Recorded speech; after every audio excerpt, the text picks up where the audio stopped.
Assalamualaikum warahmatullahi wabarakatuh. Halo warga belajar. Senang sekali kita bisa berkumpul kembali dalam pertemuan ketujuh mata pelajaran Pendidikan Pancasila dan Kewarganegaraan untuk kelas 10 oleh Sri Aulia Ulfa, Sarjana Hukum Magister Kanataria. Hari ini kita akan mengangkat tema tentang menjaga keutuhan dalam kebinekaan. Di sini kita akan belajar bagaimana tetap tegak berdiri sebagai satu bangsa di tengah badai informasi dan perbedaan. Warga belajar mungkin sering kita mendengar kata integrasi. Nah, jadi sederhananya integrasi nasional itu seperti merajut.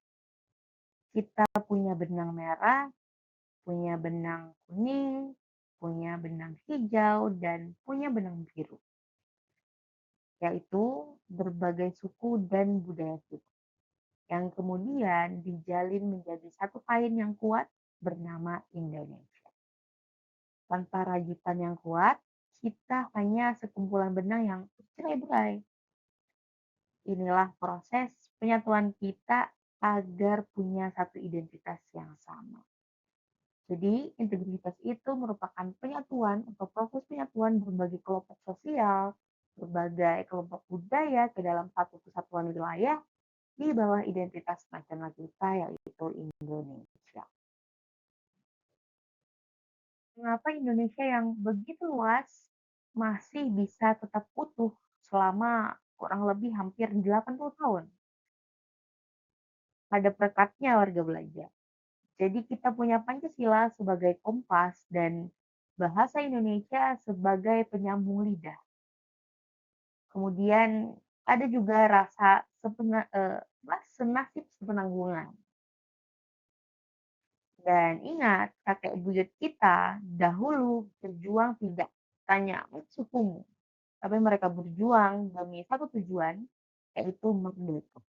Semangat itulah yang harus kita jaga sampai dengan hari ini. Pancasila dijadikan sebagai dasar negara dan pandangan hidup, dan semua yang Bhinneka Tunggal Ika masih erat kaitannya dan melekat pada diri kita.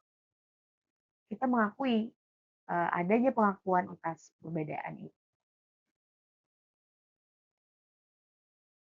Nah, namun kita juga harus jujur bahwa ada kerikil-kerikil kecil dalam semangat kita. Hambatan seperti etnosentris, perasaan bahwa daerahnya sendiri yang paling hebat, atau kurangnya toleransi sering membuat terjadi gesekan. Jika pembangunan hanya berpusat di satu tempat, saudara kita di tempat yang lain akan merasa dianaktirikan. Ini adalah tantangan yang harus kita sadari agar bisa kita cari solusinya bersama-sama. Dan warga belajar, zaman sekarang musuh tidak lagi selalu bawa bedil atau tank. Jadi ancaman terbesar saat ini masuk melalui layar kecil kita, layar ponsel kita. Dan itu semua ada di genggaman kita. Ancaman non-militer menyerang pikiran, mental, dan persaudaraan kita. Bentuknya bisa berupa hoax, provokasi sara, hingga paham radikalisme yang merayap diam-diam. Nah, ancaman yang tadi tidak selalu berupa senjata, tapi serangan terhadap pikiran dan mental kita. Hoax, provokasi sara, radikalisme, dan intoleransi. Mari kita bicara soal hoax terlebih dahulu. Berita bohong ini ibarat racun di dalam air minum kita.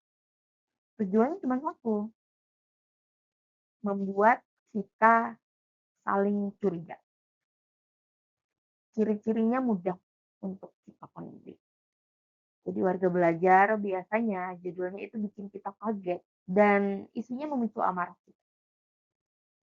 Dan biasanya selalu ada kalimat sebarkan ke grup sebut.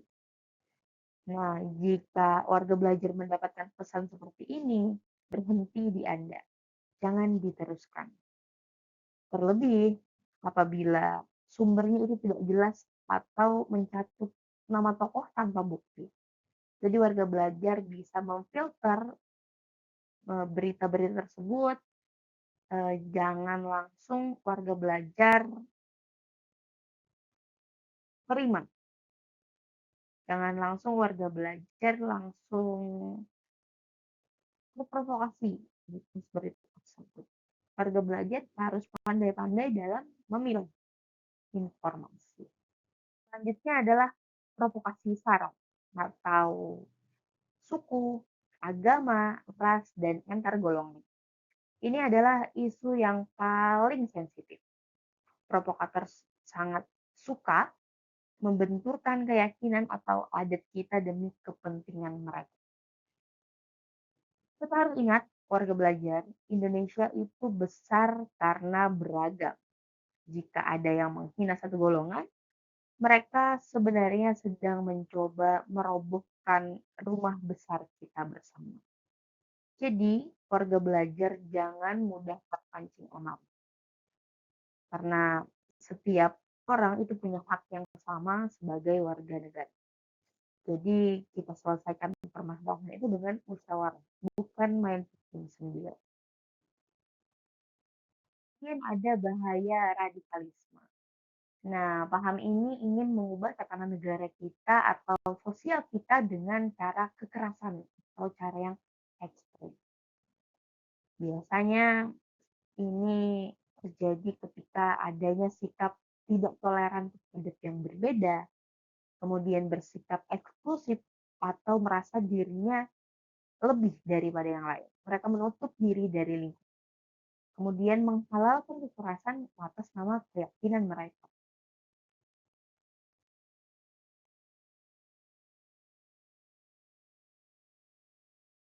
Belajar perlu waspada terhadap radikalisme ini.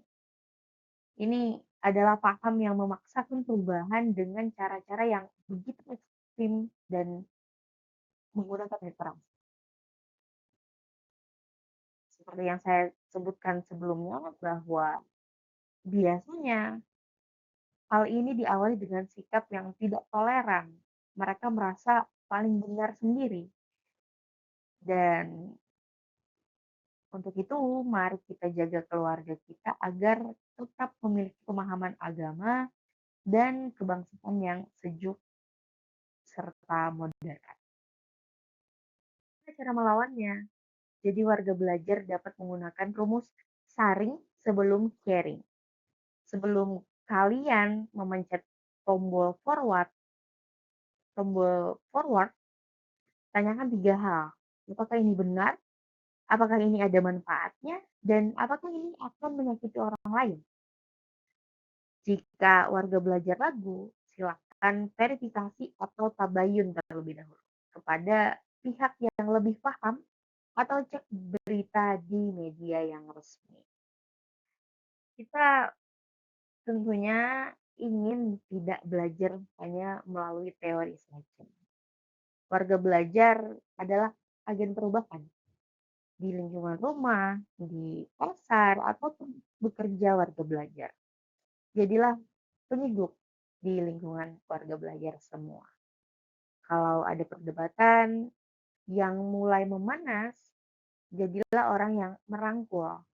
Jangan warga belajar ikut-ikutan berkomentar pedas di media sosial yang nantinya hanya akan menambah kekeruhan. Sebagai kesimpulan, pada materi kita hari ini, integrasi nasional itu bukan hanya tugas presiden atau tentara negara Indonesia, ataupun Polri. Integrasi nasional adalah tugas kita semua yang mencintai tanah air ini. Perbedaan adalah kekayaan yang harus kita syukuri bukan alasan untuk saling membenci. Mari kita jaga Indonesia mulai dari jempol kita di media sosial dan sikap kita terhadap masyarakat. Terima kasih atas perhatian warga belajar semua. Mari kita tutup pertemuan kita pada hari ini dan ingat, bersatu kita teguh, bercerai kita runtuh. Sampai jumpa di pertemuan berikutnya. Assalamualaikum warahmatullahi wabarakatuh.